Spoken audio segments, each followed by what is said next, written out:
Pada praktikum kedua kali ini mengenai topik tanah dengan 4 media tanam yang berbeda, yaitu tanah sekam dengan perbandingan 1:1, moss, dan kokopit yang memiliki sifat fisika, kimia, dan biologi yang berbeda.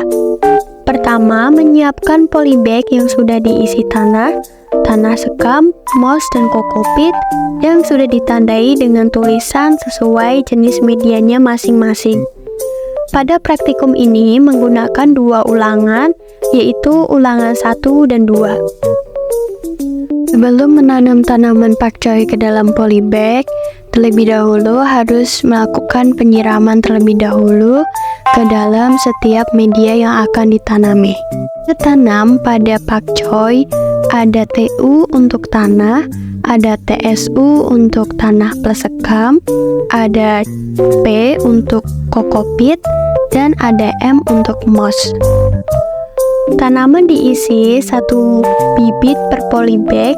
Kali ini kelompok kami memilih tanaman pakcoy.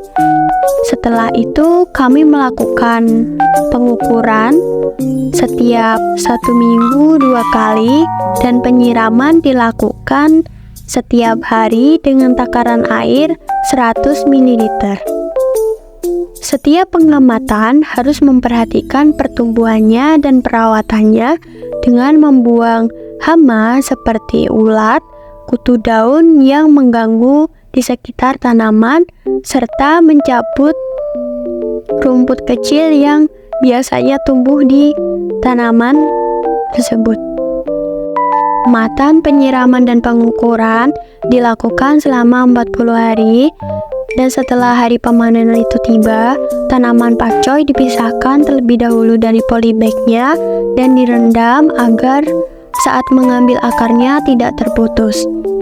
Tiap media yang sudah ditanamin pakcoy harus dibersihkan ke dalam air dan bagian akar itu harus benar-benar bersih dari tanah, moss, tanah sekam, ataupun dari kokopit. Setelah melakukan pembersihan pada bagian akar pakcoy, selanjutnya pakcoy ditiriskan ke dalam wadah kertas dan diletakkan sesuai dengan media. Tulisan media masing-masing ada TU1, TU2, TSU1, TSU2, PU1, PU2, dan MU1, MU2. Setelah pakcoy ditiriskan, selanjutnya pakcoy dibawa untuk ditimbang, dan penimbangan itu dilakukan pada bagian pakcoy bawah atau akar dan bagian pakcoy atas. Nah, di situ kita akan mencari biomasanya yang masih dalam keadaan segar. Dan saat penimbangan, kita juga perlu membawa buku dan pulpen untuk mencatat data-data yang diperoleh dari penimbangan tersebut. Setelah penimbangan pakcoy dalam keadaan segar, yang di bagian akar dan bagian atasnya, pakcoy kemudian dibawa untuk dibungkus terlebih dahulu dengan kertas. Nah, kemudian kertas itu dimasukkan ke dalam oven untuk dikeringkan selama 2 hari dengan suhu 65 derajat Celcius.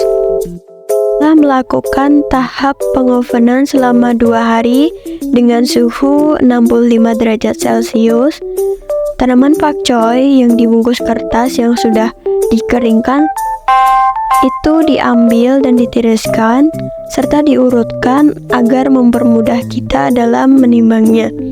Nah, kemudian pakcoy ditimbang bagian akar terlebih dahulu, kemudian bagian atasnya. Di situ kita akan mengetahui biomasanya antara pakcoy bagian akar dan bagian atasnya. Hasil persentase peningkatan pertumbuhan tanaman pakcoy pada keempat media tersebut yang paling optimal terletak pada media tanah plus sekam, dan moss, karena bisa dilihat dari jumlah daun dan tinggi tanaman yang paling tinggi atau banyak mengalami kemajuan dalam pertumbuhannya. dibandingkan media kokopit yang pertumbuhannya tidak sempurna, entah itu dari tinggi tanaman ataupun dari jumlah daun yang dihasilkan yang masih sama.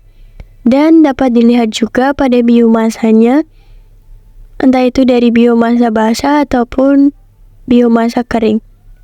Dan tetap yang paling optimal pada media tanah, tanah sekam, dan mus. Sekian video dari kelompok kami. Kami ucapkan terima kasih dan Tuhan Yesus memberkati.